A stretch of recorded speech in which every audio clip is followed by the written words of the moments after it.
JEE main अप्रैल 4 evening shift के कुछ physics के questions 2025।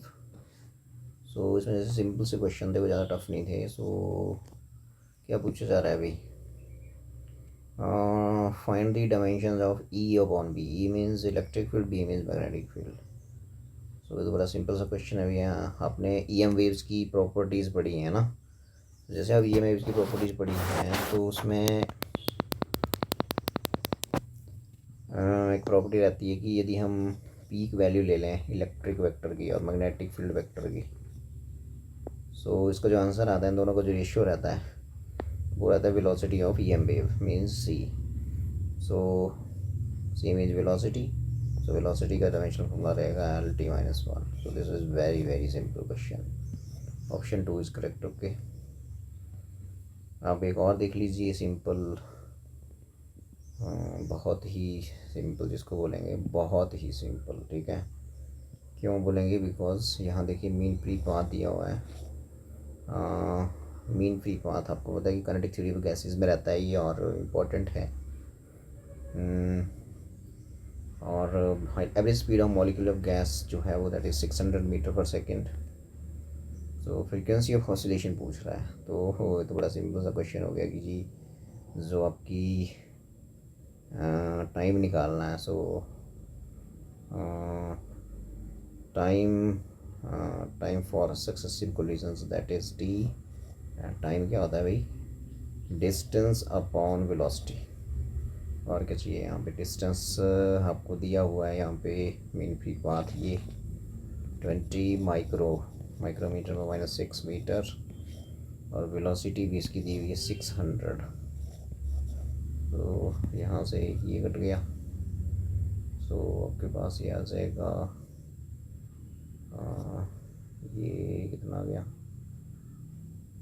Velocity is equal to distance upon time. So time distance velocity, ठीक है, आ गया 3। ठीक है जी। सो 600 दी है वेलोसिटी। सो एक ज़ीरो से ये कट गया, और 2 3 जा 6।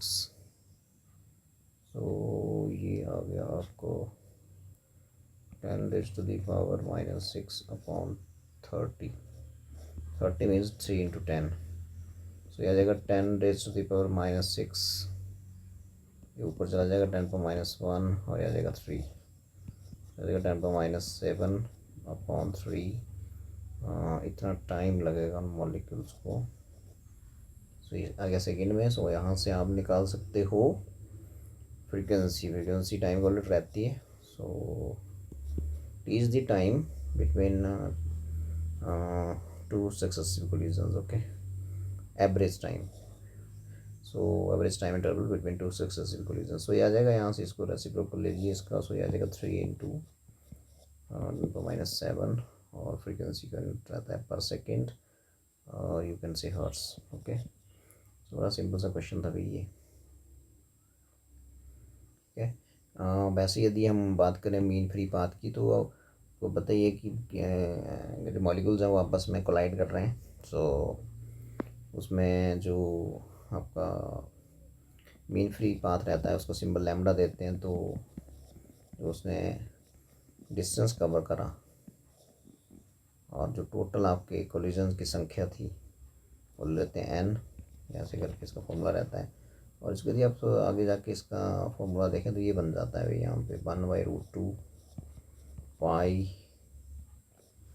और n और d²। जहाँ पे n है यहाँ पे diameter of each molecule, and ये है number of molecules per unit volume, और ये है मीन फ्री पाथ। ठीक है, तो इसके ऊपर तो नहीं था, ये तो जनरल क्वेश्चन था कि आपको टाइम निकालना, टाइम इंटरवल निकालना है बिटवीन टू सक्सेसिव कोलिजन, और उसको यदि रेसिप्रोकल कर देंगे तो फ्रीक्वेंसी आ जाएगा। ठीक है, सो मेरे पास वेरी सिंपल क्वेश्चन।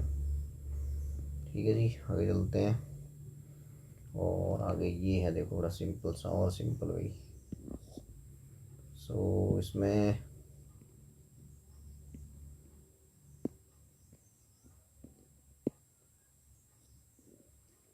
इसमें यहाँ पे ये है, चलो ऐसे रख लेते हैं, ये आ गया। देखिए इसमें कुछ नहीं है, सिंपल से क्या पूछा है। सो यहाँ पे आप देख रहे हो कि इक्विवेलेंट कैपेसिटेंस निकालना है बिटवीन ए एंड बी। सी की वैल्यू 16 माइक्रोफैराड है, ठीक है। सो अब आप देखें यहाँ पे तो ये ए पॉइंट तो यहाँ 2 बार कनेक्ट कर दिया इसमें, और ए पॉइंट 2 बार कनेक्ट हो गया, और यहाँ आपका बी है, और यहाँ जैसे बीच में हम कुछ सी वगैरह मान लेंगे, ठीक है। तो चलो इसको करते हैं, बड़ा सिंपल सा क्वेश्चन है। देखो भाई, यदि ये ए है ना, ये वाला, तो ए यहाँ कनेक्टेड है, ये तो ये भी ए हो गया। यदि ये बी है तो ये बाहर से यहाँ वायर से फिर ये कनेक्टेड है, और ये यहाँ तक आ गया, देखो ये तो ये बी हो गया, ठीक है। और ये ए है तो यहाँ भी कनेक्टेड है, सो ए भी ए हो गया। यहाँ भी जैसे मैं बोल देते हैं, ये एम पॉइंट बोल देते हैं, चलिए ठीक है। आप इसको जरा बनाइए यहाँ पे। तो यदि मैं देखूँ तो इसको मैं यदि ए बोल दूँ तो ए पॉइंट और बी पॉइंट के बीच, यहाँ मैं बी बोल देता हूँ, ए और बी के बीच एक कैपेसिटेंस लगा है, कैपेसिटर लगा जिसका कैपेसिटेंस सी है। तो यहाँ से जैसे ये बना दिया मैंने, ये आ गया, सी है ये। अच्छा इधर आ जाओ, ए और बी के बीच और लगाया, उसका भी सी है, तो ए और बी के बीच एक और बना दीजिए, ठीक है। सो लीजिए, ए और बी के बीच एक और बना देते हैं, ये बन गया, इसका कैपेसिटेंस भी सी है, ये वाली की बात हो रही है। अब आप देखो ना यहाँ से क्या हो रहा है, देखो अब देखो, ये ए और ये एम, ये ए और ये एम, ए और एम के बीच, तो एम पॉइंट यहाँ जैसे ले लो, कोई बात नहीं, ए और एम के बीच एक और लगा है, सी है इसका कैपेसिटेंस, ठीक है। और इधर आ जाओ, ए और एम के बीच एक और लगा है, तो ए और एम के बीच एक और, ये देखो इसका कैपेसिटेंस भी सी है, तो ये पॉइंट है एम, ठीक है जी। सो यहाँ पर ध्यान से देखें तो इफेक्टिव कैपेसिटेंस निकालना है बिटवीन ए एंड बी, ठीक है। सो अब ए और बी पॉइंट्स के बीच तो मेरे को दिख रहे हैं, देखो ये लगे हैं 2 पैरेलल में, और ये जो नीचे को देख लिया आपने, ये इसमें ए और एम के बीच, ये भी सी था, ए और एम के बीच भी 2 लगे हैं, वो भी ऐसा दिख रहा है कि पैरेलल में है, लेकिन एम पॉइंट तो कहीं कनेक्टेड ही नहीं है, एम पॉइंट तो कहीं कनेक्टेड नहीं है, तो हवा में चला गया पॉइंट, तो इसका कोई मीनिंग नहीं है सर्किट जो यहाँ लगा हुआ नीचे, ठीक है। तो यदि मैं यहाँ देखो ना पोटेंशियल डिफरेंस भी देता हूँ, तो जैसे मान लो ये मैं ए और बी के बीच एक बैटरी लगा देता हूँ, ठीक है, तो क्या होगा, देखो ए और बी के बीच में चलो बैटरी लगाने की कोशिश करता हूँ, देखो ए पोटेंशियल डिफरेंस दे देता हूँ यहाँ से बी, तो ये तो भी क्या होगा कि यहाँ से चार्ज चलेगा बैटरी से, तो यही इन कैपेसिटर्स को चार्ज मिलेगा नहीं, बिकॉज यहाँ देखो ये क्या है, एम पॉइंट हवा में है, ये पॉइंट है ही नहीं कनेक्टेड कहीं भी, ठीक है। सो ये वाले चार्ज हो जाएंगे, ये वाले चार्ज नहीं होंगे, ये वाले नहीं होंगे। सो इसका मतलब ये 2 कैपेसिटर हो गए पैरेलल में, ए और बी के बीच ये हैं 2 पैरेलल में, तो ए और बी के बीच 2 पैरेलल में हैं, तो सिंपली ऐड हो जाते हैं, तो इफेक्टिव कैपेसिटेंस ए और बी के बीच बन जाएगा सी प्लस सी, ये प्लस ये टू सी, और सी यहाँ दिया आपको 16 माइक्रोफैरेड, तो 2 इंटू 16 माइक्रोफैरेड 32 माइक्रोफैरेड। सो आपका आंसर आ गया ये थर्ड, ये वाला। So this was simple question. आगे देख लेते हैं भाई, ये देखो भाई, ये आ गया रे ऑप्टिक्स का क्वेश्चन, इससे आसान क्या होगा, ये तो सिंपल आपका फॉर्मूले पे आ गया, जो आपके फॉर्मूले रहते हैं ना, लेंस इक्वेशन रहती है, लेंस नहीं और मिरर का शायद। सो इसमें मिरर का है तो फिर कर देते हैं इसको, उसको देख लो क्या है क्वेश्चन। सो यहाँ पे बोल रहा है अभी कि पढ़िए जरा इसको, ये है मिरर का। सो ये देखिए, ये बोल रहा है यहाँ से कि real object place in front of spherical mirror, ठीक है। रियल ऑब्जेक्ट को स्फेरिकल मिरर, मिरर पहचानना है आपने यहाँ पे कि कौन सा मिरर है, ठीक है जी। सो यदि आपने मिरर पहचान लिया तो हो गया। सो यहाँ देख लीजिए दोबारा, ये आ गया।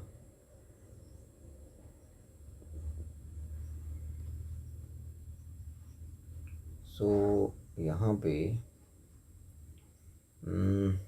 ये रखा आपने स्फेरिकल मिरर के सामने, जिसका मैग्नीफिकेशन भी माइनस में दिया जा रहा है, -1/3। Distance between the image and object, अच्छा इमेज और ऑब्जेक्ट के बीच का डिस्टेंस है, the focal length of the mirror is. तो उसको करते हैं शुरू। सो इसमें बड़े ध्यानपूर्वक यदि आप देखें तो मैग्नीफिकेशन देखो यहाँ नेगेटिव दिया हुआ है, तो नेगेटिव मैग्नीफिकेशन रियल इमेज का होता है, बिल्कुल याद रखिए, आपको पता है, ये सिंपल सी चीज़ें हैं, ठीक है। क्योंकि रियल इमेज में क्या होता है, ऑब्जेक्ट प्रिंसिपल एक्सिस से ऊपर है तो इन्वर्टेड इमेज बनता है, नीचे बनेगा, तो प्रिंसिपल एक्सिस से नीचे वाली डिस्टेंसेस को आप नेगेटिव लेते हो, ऊपर वाली को पॉजिटिव लेते हो, तो ये डिस्टेंस नेगेटिव हो जाएगा, तो यहाँ नेगेटिव साइन आएगा। रियल इमेज की जो मैग्नीफिकेशन रहती है वो नेगेटिव रहती है। मैग्नीफिकेशन वैसे भी मान लो ये इमेज है तो इमेज साइज आई है, ऑब्जेक्ट साइज ओ है, मैग्नीफिकेशन रहता है I/O। लेकिन यदि रियल इमेज है तो नेगेटिव क्यों आएगी, जब हम कन्वेंशन लगाएंगे तो आई नेगेटिव बनेगा, बिकॉज प्रिंसिपल एक्सिस के परपेंडिकुलर है और नीचे को है, और ये ऊपर को है तो पॉजिटिव। तो मतलब रियल इमेज में मैग्नीफिकेशन नेगेटिव होता है, ये आपको पता है तो फिर कर दीजिए। सो और रियल इमेज बनाता कौन मिरर है, हमेशा कॉनकेव। कॉनकेव मिरर का केस है, जैसे इसका रफ सा डायग्राम हम यहाँ पे ड्रॉ करें तो ये आ गया कॉनकेव, ये आ गया इसका प्रिंसिपल एक्सिस, ये आ गया इसका पोल, और मान लेते हैं फोकस है, ये आपका फिर उतनी डिस्टेंस में जाके सेंटर ऑफ कर्वेचर है, तो प्रिंसिपल एक्सिस आ गई। तो यहाँ से देखिए यदि मैग्नीफिकेशन मेरे को इट इज़ लेस देन 1, मतलब इमेज का जो साइज़ है वो ऑब्जेक्ट के साइज से स्मॉल है। इसका मतलब स्मॉल साइज़ कब बनता है, जब आपका या तो इन्फिनिटी पे है ऑब्जेक्ट, इमेज कहाँ बनेगा, फोकस पे, यहाँ पे, ठीक है। सो यदि ऑब्जेक्ट बियॉन्ड सी है, सी से थोड़ा परे है, तो फिर इमेज यहाँ शिफ्ट हो जाएगा सी और एफ के बीच, और उसका जो साइज होगा वो होगा छोटा, ठीक है। तो ये आ गया इमेज, ये आपका ऑब्जेक्ट है, ये आपका इमेज है।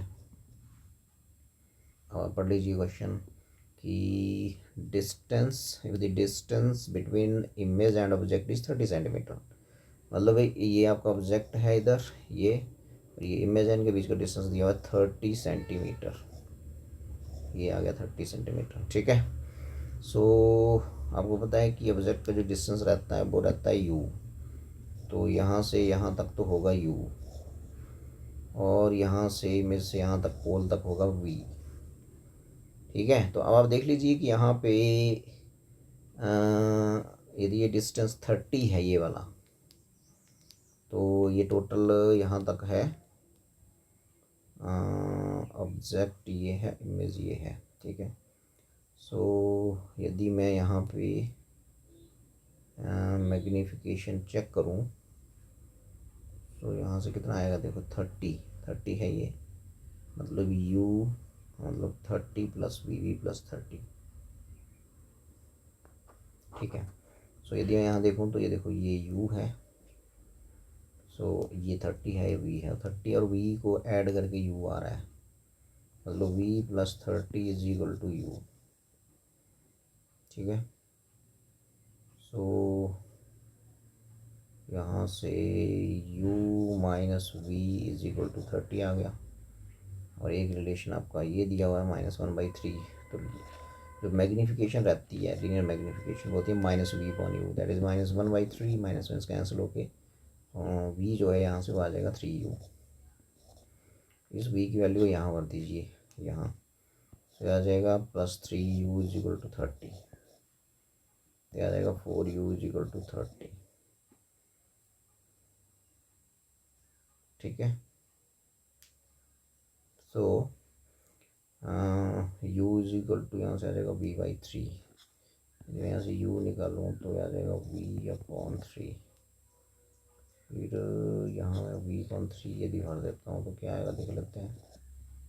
सो आ जाएगा v - v/3 = 30, v कॉमन आ जाएगा, 1 - 1/3 तो =30। सो v =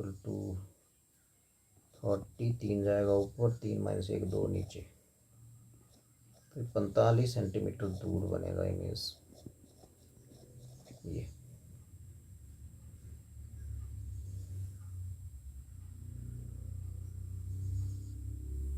45 सेंटीमीटर दूर, ठीक है। तो यहाँ से यदि मैं v की वैल्यू मेरे पास आ चुकी है और u की वैल्यू अब मैं यहाँ से निकाल सकता हूँ, यहाँ से ये। So u is equal to v/3, v आया 45, 45/3 that is equal to 15। So ये आ गया v। So v is equal to 15 centimetre. ठीक है जी। अब क्या पूछ रहे हैं, फोकल लेंथ। तो फोकल लेंथ होती है f इज इक्वल टू ऊपर प्रोडक्ट मिरर फॉर्मूला, नीचे सम। तो आ जाएगा आपके पास फोकल लेंथ। यू और वी तो यहाँ नेगेटिव है, तो यहाँ नेगेटिव भर दीजिए। U is equal to v/3, u है ये। तो आ जाएगा -45 इंटू -15 अपॉन -45 -15। यू भी नेगेटिव है ना दोनों ही, लेफ्ट साइड को है, देखो ये। सो ये बन जाएगा नीचे, ये बन गया 45, माइनस इंटू माइनस प्लस हो गया 15 अपॉन -60। ठीक है जी। सो यहाँ से ये बन जाएगा आपका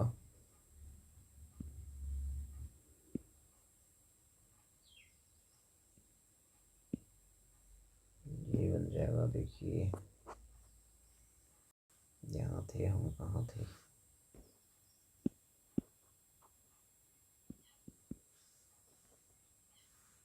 सो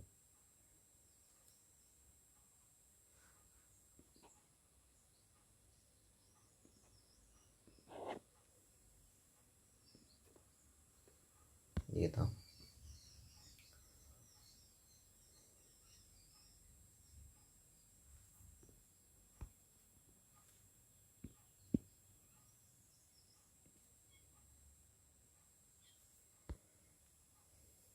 ये था। सो यहाँ से बन जाएगा -60। सो यहाँ से आ जाएगा ये 45 इंटू 15, 15 बन जाएगा 15 -4 बन जाएगा 45 -45 अपॉन 4 से बन जाएगा 4 एक कम 4 हो गया, 4 कम 4 हो गया, 4 8 हो गया, 2 ये बना -11.25 सेंटीमीटर फोकल लेंथ होगा मिरर का। ये मिरर होगा कॉनकेव। ठीक है जी। सो यदि मैं इसको दोबारा यहाँ आपको थोड़ा सा इसके बारे में बताऊँ तो ये था क्वेश्चन ये। सो इसमें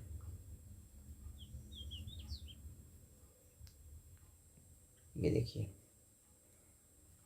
मतलब ऑब्जेक्ट, मतलब आपको ये देखना है कि जो लीनियर मैग्नीफिकेशन है वो है नेगेटिव, तो इट इज़ कॉनकेव मिरर। ठीक है, रियल इमेज बना रहा है, रियल इमेज हमेशा कॉनकेव मिरर ही बनाता है। तो और ये <1 है, तो इसका मतलब ये इमेज का साइज़ छोटा होगा ऑब्जेक्ट के साइज़ से, और वो केस रहेगा हमारा जब ऑब्जेक्ट बियॉन्ड सी होगा और इमेज बनेगा between C and F. Okay, अब इन दोनों के बीच का डिस्टेंस दिया इमेज और इमेज ये है, ऑब्जेक्ट ये है, इन दोनों के बीच का डिस्टेंस दिया 30 सेंटीमीटर।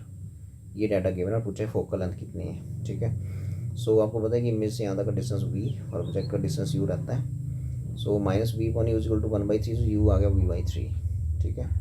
अब यहाँ देखो, आपकी इन दोनों को ऐड करो, 30 + v is equal to u, ये लिखा मैंने, यहाँ कुछ नहीं किया। और सो u की वैल्यू भर दी मैंने यहाँ पे।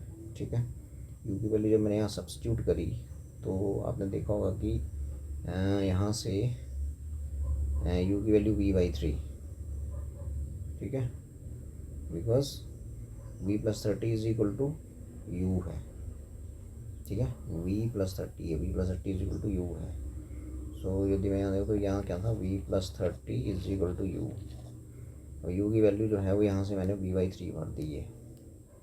ठीक है जी। और फिर v/3 भर दी तो यहाँ माइनस ये लेफ्ट साइड को आ गया, तो यहाँ से v की वैल्यू आ गई 3 - 2, 3 - 1, 2/3, 3 चला गया इधर को, 2 नीचे। ठीक है जी। v + 30 is equal to u।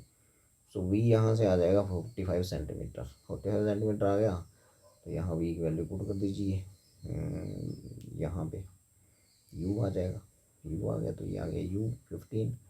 अब मिरर फॉर्मूला लगा दीजिए, u और v हमारे पास पता है, तो फिर वैल्यूज़ नेगेटिव इसलिए करिए क्योंकि लेफ्ट साइड को है, डाटा जो करना है तो कन्वेंशन भरना है, और जो भी निकाल के आएगा, जो निकल के आएगा फोकल लेंथ वो अपने आप बताएगी कि मैं नेगेटिव हूँ। Negative 11.25 centimetre will be answer.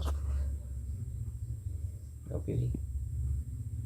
सो ये आपको गिवन डाटा था, इससे ये आ गया, ये भी गिवन ही था।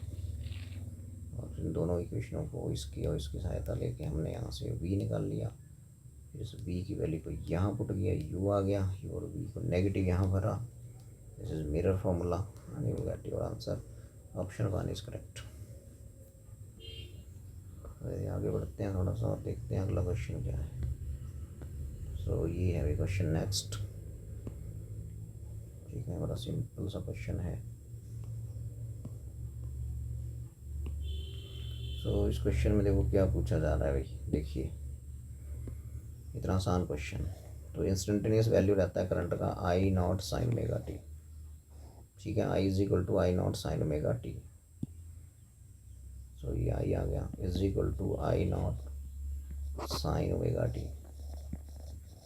अब यहाँ इसको कंपैरिजन कर लीजिए इसका। तो पीक वैल्यू एस से उड़े को आई नॉट, तो यह I naught. So R M S value पूछ रहा है, तो आई नॉट यहाँ पे आ गया आपके पास 100√2। ठीक है जी, इक्वेशन को कंपैरिजन करके तो R M S value means virtual value, peak value का √2। सो पीक वैल्यू तो दी हुई है, √2 कैंसिल हो जाएंगे और ये बचेगा 100 ampere. So virtual value R M S value current की 100 एम्पियर। चलते हैं आगे क्या पूछा है। आगे पूछा फ्रीक्वेंसी इन हर्ट्ज। फ्रीक्वेंसी वैसे इसी का 50 हर्ट्ज ही होता है, लेकिन देख लेते हैं कितना आता है। सो ओमेगा टी होता है यहाँ, तो यहाँ पे ओमेगा टी, ओमेगा दिया आपको यहाँ 100 पाई, तो ओमेगा इज़ 100 पाई। सो यहाँ से ओमेगा होता है 2πf 100 पाई, तो यहाँ से एफ आ जाएगा 100 pi, pi cancel, 100/2 that is 50 hertz. ये जो टी है ना ये नीचे नहीं होगा, यहाँ होगा टी के ऊपर, फिर ठीक हो जाएगा। ओमेगा टी होता है ना। ये थोड़ा सिंपल सा क्वेश्चन था, आगे देखते हैं।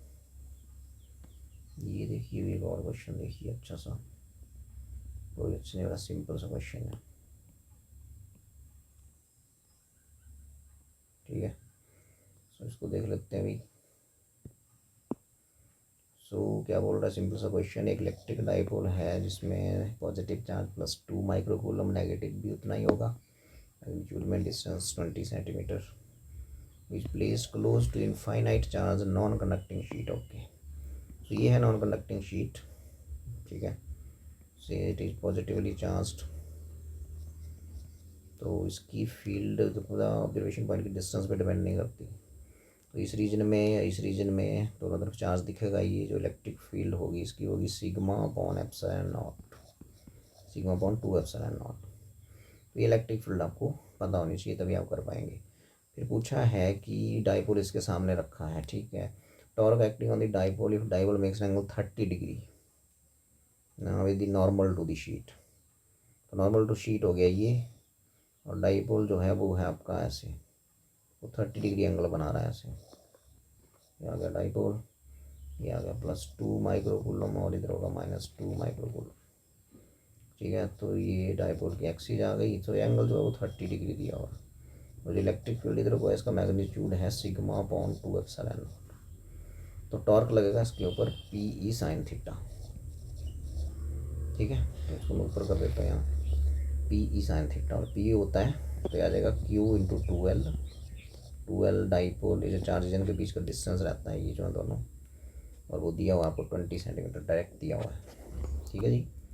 सो आगे रहेगा ई मीन्स σ/2ε0। सो यहाँ आ जाएगा σ/2ε0। ई की वैल्यू ये है, यहाँ पुट कर दी, sin थीटा मीन्स sin 30। ठीक है जी, sin 30 degree, because angle 30 degree दिया हुआ है नॉर्मल के साथ। बस इसको आप सॉल्व कर लीजिए, अब इसमें क्या है। ठीक है, तो यहाँ जाएगा tau is equal to q की वैल्यू 2 माइक्रोकूलम, 2 × 10⁻6 10⁻6 2L 20 सेंटीमीटर, मतलब 20/100, मतलब 20/10⁻2 20/10⁻²। ठीक है। Sigma, sigma means surface charge density 100 SI में दी हुई है, ठीक है। 2 एप्सिलॉन नॉट को आंसर में कहीं भी नहीं छेड़ा था, एप्सिलॉन नॉट को एज सच लिख दीजिए। साइन 30 होता है हाफ, इस 2 से ये 2 कैंसिल, ठीक है जी, और इस 2 से ये 2 कैंसिल, यहाँ बच गया 10, इस 10 से एक ये 10 कैंसिल, 10 नीचे बचा, तो आपके पास अब 10 से रह गया, और क्या रह गया देखो जरा, टॉ इज इक्वल टू 10⁻6 ये है, और एक 10 नीचे है, इस 10 से ये वाला गया, 10⁻⁻5, और ये बचा नीचे एप्सिलॉन नॉट।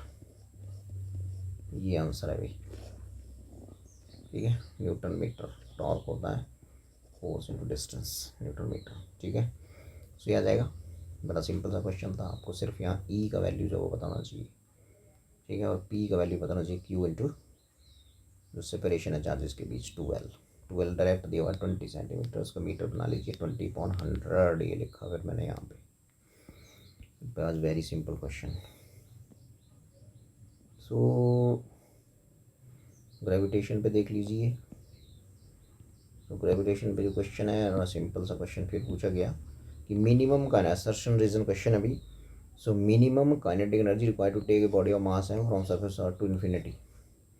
अच्छा, सरफेस अर्थ से यदि एस्केप करना है किसी बॉडी को, इन्फिनिटी के लेना mean you are escaping that body from the gravitational pull of earth. Okay, so escape velocity में जैसे हम आर्टिकल जब ड्राइव करते हैं थ्योरी में, तो उसमें देखो जो वर्क करना पड़ता है हमें, वो सिंपल सा इतना वर्क करना पड़ता है, वो डायरेक्ट याद रखना आपने, ये वर्क होता है। ऐसे अर्थ है, इस सरफेस से आपने एस्केप करना है बॉडी को, ये इन्फिनिटी पे ले जाना है, मतलब ये जो डिस्टेंस रहेगा, रेडियस ऑफ अर्थ r है, और मास अर्थ का जो है वो m है। सो फिर यहाँ से एस्केप करना है, तो इतना वर्क करना पड़ेगा, डेरिवेशन के अंदर ही आती है चीज़, ठीक है। जब वर्क यहाँ पॉजिटिव आ गया ना, इसका मतलब वो ग्रेविटेशनल पुल से दूर हो गई, नेगेटिव आएगा मीन वो अट्रैक्टिंग रेंज में उसमें पकड़ा हुआ बॉडी को अर्थ की ग्रेविटेशनल पुल ने, ठीक है। सो इतना वर्क करना पड़ेगा। अब ये पूछ क्या रहा है, तो मिनिमम काइनेटिक एनर्जी, जितना वर्क करना पड़ेगा उतनी काइनेटिक एनर्जी होगी, ठीक है। सो ये काइनेटिक एनर्जी हो गई minimum, so that is equal to this GM। ये अब आपको पता है कि जो एक्सेलरेशन ड्यू टू ग्रेविटी रहता है वो GM/r²। So in place of GM you can write GR²। Right in place of this GM right GR²। जो बॉडी स्केप करनी है इसका मास छोटा m है, स्मॉल m।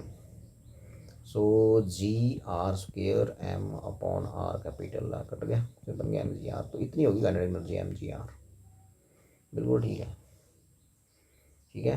तो असर्शन करेक्ट है भाई। अगर नेक्स्ट बढ़ते हैं, potential energy at surface of earth is 0। अरे भाई, सरफेस ऑफ अर्थ पे पोटेंशियल एनर्जी रहती है, वो रहती है बिल्कुल -GM/r। ये तुम यहाँ नेगेटिव साइन लगा दोगे ना, तो ये होगी सरफेस पे एनर्जी, 0 थोड़ी होगी। तो इसका मतलब ये इनकरेक्ट है और ये करेक्ट है, ये तो करेक्ट है but R is incorrect. So third option is there. चलते हैं आगे और देखते हैं क्या है। काइनेटिक थ्योरी ऑफ गैसेस भी क्वेश्चन है, और देखिए क्या है। Longitudinal sound waves travel in 3 different gases, ठीक है। हीलियम है, मीथेन है, कार्बन डाइऑक्साइड है, ठीक है। हीलियम में, फिर मीथेन में CH4, और फिर CO2 में, ठीक है भाई। अब भाई हीलियम तो है मोनोटॉमिक, ठीक है। सो यदि ये मोनोटॉमिक है तो मोनोटॉमिक के लिए डिग्री ऑफ फ्रीडम क्या रहता है, F, ठीक है। तो हाँ, पहले तो डिग्रीज ऑफ फ्रीडम इन तीनों का हम निकाल लेते हैं ये, ठीक है। तो डिग्रीज ऑफ फ्रीडम मोनोटॉमिक के लिए 3, हीलियम के केस में आ जाएगा 3, और कार्बन बिकॉज उसमें 4 हाइड्रोजन है, कार्बन है, पॉलीटॉमिक हो गया। तो इसमें डिग्रीज ऑफ फ्रीडम भैया ऐसे निकालोगे कि 3 तो बन जाएगी ट्रांसलेशन मोशन की वजह से वे 3 बन जाएंगी, बिकॉज स्पेस में जो CH4 है ये 3 डायरेक्शंस में 3 तरीकों से अपनी एनर्जी एक्वायर कर सकता है। और एक आ गया आपका ये X axis, this is Y axis, and this is Y axis, and this is Z. तो it can acquire energy in 3 ways. इसका मतलब ट्रांसलेशनल मोशन की वजह से जो इसकी डिग्री ऑफ फ्रीडम होगी 3, प्लस रोटेशन की वजह से भी इसकी 3 आएगी, तो आएगा टोटल 6, ठीक है। और कार्बन डाइऑक्साइड तो एक लीनियर मॉलिक्यूल है ये, ठीक है। तो इसमें क्या होगा, देखो फिर ध्यान से देखो, इसमें ट्रांसलेशनल मोशन तो इसकी संभव है 3 तरीक़ों से स्पेस में। इसको 3 आ गई ट्रांसलेशनल वाली, और बाकी इस एक्सिस के अबाउट इसको इसका मोमेंटम इनर्शिया 0 हो जाएगा। तो इस एक्सिस के अबाउट, एक्स एक्सिस के about, so it this molecule CO2 can rotate about y and z axis. तो इसकी 2 आ जाएंगी rotational degrees of freedom, rotational motion की वजह से 2 आ जाएंगी, टोटल हो जाएंगी इसकी 5। तो भाई ये है इसकी मतलब 3+2, 3 ट्रांसलेशनल वाली और 2 रोटेशनल वाली, टोटल हो गई 5। पहली तो चीज़ बतानी चाहिए। बाकी हीलियम है, ठीक है, इसमें इनर्ट गैसेज जो मोनोटॉमिक ही हैं। सो इसमें सिर्फ स्पेस में इसकी मूवमेंट हो सकती है, और स्पेस में मूवमेंट 3 ही तरीकों से संभव है। So it can acquire energy in 3 ways only, और इसकी ट्रांसलेशनल मोशन की वजह से मतलब 3 डिग्रीज ऑफ फ्रीडम हो गया। तो ये डिग्रीज ऑफ फ्रीडम में आपको पता है, तो बाकी क्या पूछ रहा है फिर तो ये सिंपल सी चीज़ पूछ रहा है कि mean temperature of 3 gases equal है, ratio of speeds of variant 3 gases निकालना है। अच्छा, रेशियो निकालना है, ठीक है। सो यदि मैं इसको ध्यानपूर्वक देखूँ तो आपको ये बताना चाहिए कि स्पीड का फॉर्मूला क्या रहता है। तो वेलोसिटी अंडर रूट ये रहता है गामा RT/m, ये रहता है। तो यहाँ गामा पे डिपेंड कर रहा है, मॉलिक्यूलर वेट m पे डिपेंड कर रहा है, मास पे मतलब T जो है वो तीनों का सेम है, टेम्परेचर 3 गैसेज का इक्वल है, इसका T सेम हो गया, R पहले कांस्टेंट है। सो वेलोसिटी जो है बेसिकली वो हो गई directly proportional to gamma upon molecular weight m, mass इसको आप बोल सकते हो, ठीक है भाई। तो यदि यहाँ मैं क्वेश्चन को करूँ तो अब देख लो, हो गया वैसे। अब क्या है, इसमें रेशियो लिखना है। अब तो पहले लिखना है आपने हीलियम के लिए, so V helium ratio VCH4 ratio V क्या भाई CO2, तो that is equal to gamma. Gamma कितना है हीलियम का। हाँ, एक और चीज़ आपको यहाँ बतानी चाहिए कि जो गामा रहता है CP/CP, वो रहता है 1+2/f। ये फॉर्मूला बिल्कुल यहाँ आपने बोलना है, ये जनरल फॉर्मूला गामा का, ठीक है जी। सो हीलियम के लिए अब गामा निकालिए आप। तो हीलियम के लिए गामा क्या हो जाएगा, 1+2/f, 1+2/3, तो बनेगा 3, और ये बनेगा 3+2 मतलब 5/3 हो जाएगा। हीलियम के लिए लिखोगे गामा की जगह लिखोगे 5/3, और मास हीलियम का कितना आएगा भाई 4। ये आ गया, अंडर रूट लगा दीजिए। आगे बढ़ते हैं, रेशो। अब आई बात, अब बारी आई CH4 की। तो CH4 में यहाँ तुम लिखोगे 6, तो ये बन गया आपका 2/f है भाई। पहले कितना किया था, f की वैल्यू कितनी थी, 3 थी ना, 2/3 था ना वो, ठीक है। सो अब आप CH4 का गामा निकालिए। सो ये जाएगा gamma is equal to 1+2/f। f मैंने इसका आपको बताया कि 6 है, 2/6। सो आ जाएगा 1+1/3, सो आ जाएगा 3+1 4/3 आ जाएगा भाई गामा हीलियम का। सो यहाँ हीलियम के लिए गामा/3 लिख दीजिए, 4/3 लिख दीजिए, 4/3। और आगे CH4 का कितना रहेगा, 4 हाइड्रोजन और 1 कार्बन है, 12+4 16, मॉलिक्यूलर वेट आ गया 16, m आ गया इसका 16। रेशियो अब चलते हैं लास्ट वाले में, लास्ट वाला है CO2। तो भाई CO2 में कार्बन 12 और 16 16 32 32 और 44, तो इसका आ जाएगा मास, ठीक है। कार्बन 12 है, ऑक्सीजन 2 है, तो 16+16 32 और 12 कितना हो गया 44। और इसका रह गया, अब निकालने हमें गामा, और मैंने इसका बताया था 5 होता है डिग्रीज ऑफ फ्रीडम, ठीक है। सो डिग्रीज ऑफ फ्रीडम ये 5। तो यदि मैं यहाँ 5 भरता हूँ यहाँ पे, तो ये बन जाएगा आपका कितना, बन जाएगा 7/5।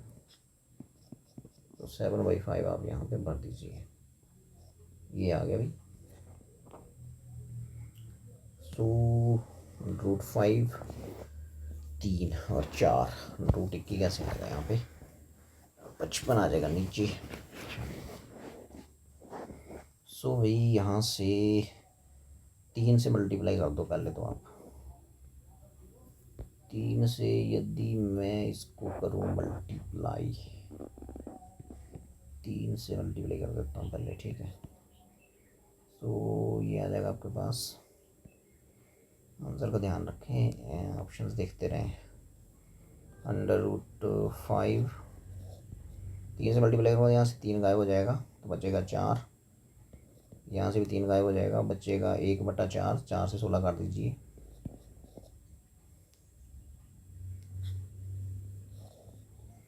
और अब यहाँ से 3 से मल्टीप्लाई कर दीजिए तो 7 3 जा बनेगा भाई 21, और नीचे है 5 × 44, ठीक है जी। अब आप 4 से मल्टीप्लाई कर दीजिए, तो 4 से मल्टीप्लाई करेंगे तो यहाँ बचेगा √5, 4 से 4 कैंसिल हो गया, 4 से 4 ये भी कैंसिल हो गया, तो ये 1 का √1 नहीं होता है, रेशो है। 4 से मल्टीप्लाई करोगे तो ये 4 यहाँ से कैंसिल हो गया, 11 बचेगा यहाँ पे, और 11 5 × 55, सो ये आ गया 21। सो ये आंसर है इसका, ठीक है। सो ये ऑप्शन 3 इज करेक्ट। एक बार फटाफट दोबारा देख लेते हैं कि 3 गैसेज में लॉन्गिट्यूडनल साउंड वेव प्रोपेगेट कर रही है। सो टेम्परेचर सेम दिए तीनों के, स्पीड्स का रेशियो पूछे, वेव का रेशियो उन तीनों में क्या होगा, वेव की वेलोसिटी, ठीक है, ratio of speeds of wave in 3 gases. तो इसमें पहले तो आपको दो तीन चीज़ें पता होनी चाहिए। पहले तो ये जो गैसेज हैं इनकी आपको डिग्रीज ऑफ फ्रीडम पता होनी चाहिए। मैंने बताया था इसकी 3 रहती हैं, इसकी 6 रहती हैं और इसकी 5 रहती हैं। अब आपको बताना चाहिए कि गामा जो होता है इनका जनरल फॉर्मूला होता है 1+2/f। अब इस एफ की वैल्यू पुट करके आपको यहाँ तीनों का गामा पता लग जाएगा। फॉर्मूला रहता है गामा RT/m, जो कि तीनों इसका टेम्परेचर सेम है, तो टी की कॉन्स्टेंट है, आर भी कॉन्स्टेंट है, गैस कॉन्स्टेंट, ये गामा/m ही बचा यहाँ, बस इसका रेशियो ले लीजिए। ये आ गया हीलियम का, ये आ गया CH4 का, ये आ गया कार्बन डाइऑक्साइड का, CH4 मीन मीथेन। यहाँ वैल्यू पुट कर दीजिए, सॉल्व करिए, सॉल्व करने के बाद आंसर पे ध्यान लगाते रहिए। सो इसका ऑप्शन 3 इज करेक्ट। देखते हैं आगे। ये देखिए भाई, ये बड़ा सिंपल सा क्वेश्चन, बोहर्स मॉडल में। तो ये क्वेश्चन ये बोल रहा है कि 5th ऑर्बिट में रेशियो निकालना रेडियस को। जनरल रेडियस जो रहता है वो रहता है n²/z। जेड एटॉमिक नंबर है, n ऑर्बिट नंबर है, कौन से ऑर्बिट में है। तो रेशियो हीलियम और लिथियम का निकालना है। तो हीलियम को तो देते हैं 1, और 1 आ जाएगा आपके पास, ये n 5th ऑर्बिट है तो n की वजह 5 भरिए। हीलियम का जेड कितना होता है, जेड हीलियम का 2, ये आ गया। और दूसरे केस में R2 बोल दीजिए, लिथियम 2+, जो आयन है n उसका सेम है, सेम ऑर्बिट है, और z की वैल्यू 3 है। दोनों का रेशियो ले लीजिए, डिवाइड कर दीजिए दोनों को, तो ये तो कैंसिल हो गया, 3 चला गया ऊपर, सो इट इज 3/2। तो option 3 is correct. Was very simple, was very simple question, ठीक है जी। सो इसको देख लेते हैं अब फोटोइलेक्ट्रिक इफेक्ट पे। So in photoelectric effect, intensity of monochromatic light is increase and stopping potential increases. अरे भाई, इंटेंसिटी बढ़ाने से क्या होगा लाइट की, तुम नंबर ऑफ फोटोन ज़्यादा गिराओगे तुम मेटल सरफेस पे, मीन इंटेंसिटी बढ़ रही है। इंटेंसिटी बढ़ने से क्या होगा, फोटोइलेक्ट्रिक करंट पड़ेगा। सो इंटेंसिटी जो रहता है बेसिकली वो डायरेक्टली प्रोपोर्शनल टू क्या, फोटोइलेक्ट्रिक करंट, आई बोल देते हैं उसको। तो इंटेंसिटी बढ़ाने से फोटोइलेक्ट्रिक करंट बढ़ता है। इंटेंसिटी, स्टॉपिंग पोटेंशियल तो डिपेंड करता है काइनेटिक एनर्जी पे, मैक्सिमम काइनेटिक एनर्जी पे, ठीक है। तो ये तो गलत हो गया स्टेटमेंट, ठीक है। Increase intensity results in increment of photo current, ठीक है। तो मैंने बताया कि इंटेंसिटी तुम बढ़ाओगे तो इलेक्ट्रिक करंट बढ़ेगा, तो ये तो ओके है। So 1 is incorrect, A is incorrect and R is correct. चलते हैं आगे, और है क्या, यस ये जो है। तो इसको देख लेते हैं भाई, इसमें क्या बोलना चाह रहा है ये, let us check. A block of mass mkg connected to 2 strings, T1 दिया है √3 T2, choose the correct option. अच्छा, सो यदि मैं इसका यहाँ पे, ये है आपका, तो ये है आपका, ठीक है। ऐसे एक मास यहाँ सस्पेंडेड है, ये वाला मास, ये आ गया, ठीक है जी, ये आ गया। तो टेंशन हमेशा रहता है towards the point of suspension. ले देते हैं स्ट्रिंग में T1 और इसमें T2। ठीक है जी। अब यदि एंगल थीटा, अच्छा थीटा 2 है तो इसको T2 लो फिर, ठीक है।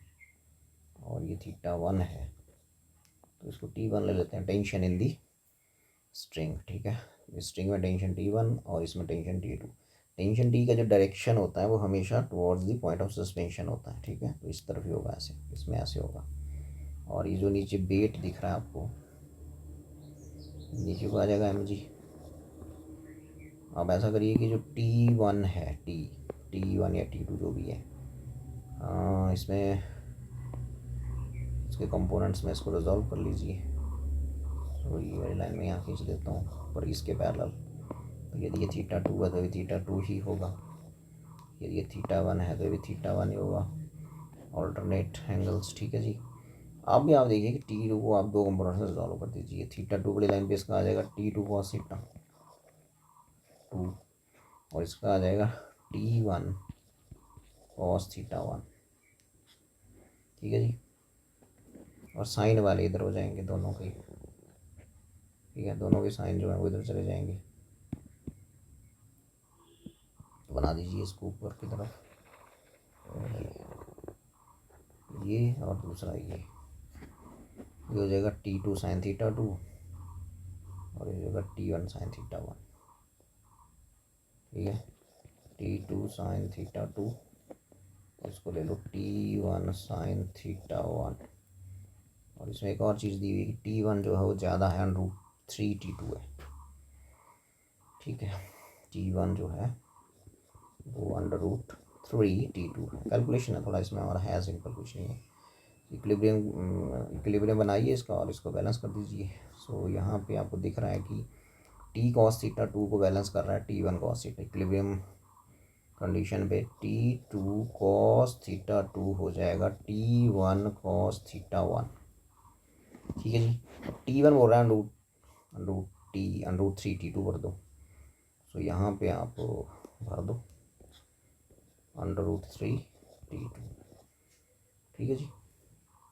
अब T2 कैंसिल हो गए। अब cos theta 2 ratio cos theta 1 is equal to √3। तो आप देखो कि थीटा 2 यहाँ कितना भरूँ मैं और थीटा 1 कितना सब्स्टिट्यूट करूँ कि √3 आ जाए। ठीक है, सो थीटा 1 यदि मैं 60 भरूँ यहाँ और इसको 30 भरूँ तो कितना आ जाएगा देखते हैं। 1/cos 30 होता है √3/2 और वो होता है cos 60 1/2 2/1। हाँ ठीक है, थीटा 2 को भरना पड़ेगा, थीटा 1 को 60 और थीटा 2 को 30। तो यहाँ यदि मैं थीटा 1 को 60 एंड थीटा 2 को 30 पुट कर देता हूँ, देखते क्या होता है। रहेगा cos theta 2 cos 30 upon cos 60 is equal to, देखते हैं कितना आता है। cos 30 क्या होता है √3/2 और वो होता है 1/2, 2 ऊपर आ जाएगा, ये √3 आता है। ठीक है, इसका वाली इसी क्वेश्चन से मुझे लग गया पता कि थीटा 1 60 है और थीटा 2 जो है वो 30 है। तो बस हो गया क्वेश्चन, अब क्या ऐसे। ठीक है, अब वो पूछ क्या रहा है कि एंगल तो लग गया पता, एंगल भी इसने बता दिए। ठीक है, अब T2 निकालने को बोल रहा है भाई। अब देखो यहाँ पे क्या है, ये जो आपके दो हैं यहाँ पे, ये इन दोनों का जो सम है, बिकॉज एक डायरेक्शन में दोनों, ये किसके इक्वल है mg के, तो इन दोनों के सम को mg के बराबर कर दीजिए। तो क्या करेंगे T1 sine theta 1 plus T2 ये वाला sine theta 2 that is equal to ये नीचे वाला इक्विलिब्रियम कंडीशन के लिए ये mg के बराबर हो जाएगा इक्विलिब्रियम में। ठीक है भाई, सो अब पुट कर दीजिए, हो गया। थीटा 1 की जगह रखिए 60, थीटा 2 की जगह रखिए 30 और T1 की जगह रखिए √3 T2। मतलब यहाँ लिखोगे √3 T2 और यहाँ T1 साइन थीटा 1 60 प्लस ये आ गया T2 की जगह √3 T2, T1 की जगह √3 T2, यहाँ √3 T2। इसको ऐसे रहना दीजिए theta 2 at 30 is equal to mg। Last हो गया ये देखो आप। हाँ, यहाँ से √T2 और T2 निकालना है आपको। तो यहाँ आ जाएगा √3 T2 साइन 30 हाफ, ये हो गया √3/2 T2 sine 30 half is equal to mg। So ये 3√3√3√9 हो गया आपका 3T2/2 प्लस T2/2, ठीक है जी, is equal to mg। So ये बन गया 3T2 कॉमन आ जाएगा। जब तो यहाँ T2 कॉमन ले लोगे तो अंदर क्या बचेगा 3 + half, that is equal to mg। तो बच जाएगा आपके पास T2, ये कितना बनेगा 3 प्लस ही आएगा ना, 3 + हाफ। सो ये आ जाएगा 3 + हाफ 2, 6 + 1 mg, ठीक है जी, 2 0 1 यस। सो T2 यहाँ से आ जाएगा mg/2 आएगा क्या, थोड़ा गड़बड़ लग रहा है, कहाँ गड़बड़ हो गया। θ1 को 60 बनना था, θ2 को 30 बनना था, गलत तो नहीं लग रहा, ठीक ही है। √3 T2 बनना था, साइन 30 हाफ √3/2 T2 यहाँ से sine 30 half T2/2 T2/2 T plus half 2 ही होता है अभी, क्या कर रहे हो, 3/2 था, ये 3/2 प्लस हाफ था। हाँ ये थोड़ी गलती हुई यहाँ पे, ये था देखो ना, यहाँ से यहाँ T2 कॉमन ले लो, 3/2 प्लस हाफ बचेगा, यहाँ 1 है ना, तो आ जाएगा T2 कॉमन आ गया तो अंदर बचा 3/2 plus half is equal to mg, ठीक है।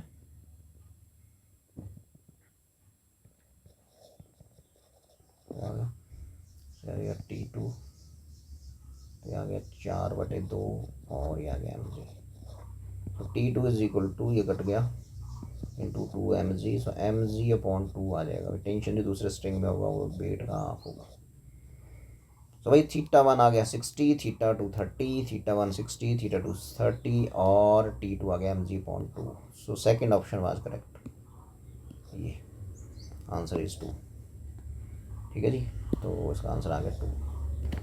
तो ये बस सिंपल क्वेश्चन था, सिंपली कैलकुलेशन थी थोड़ी, बाकी तो सिंपल ही था, इसमें हाई कुछ नहीं, ठीक है। तो इसका ये डायग्राम बना लीजिए, T2 को रिजॉल्व कर लीजिए 2 कंपोनेंट में, वैसे T1 को कर लीजिए, ये था T1 इधर को, ये था T1, ठीक है। और फिर इन दोनों को बैलेंस कर लीजिए, यहाँ से θ1 θ2 निकल जाएंगे, और फिर इन दोनों का सम ये जो है is equal to mg, solve कर लीजिए, T2 आ जाएगा mg/2। So option 2 is correct, ठीक है जी। सो इसमें इतना ही, ओके देन।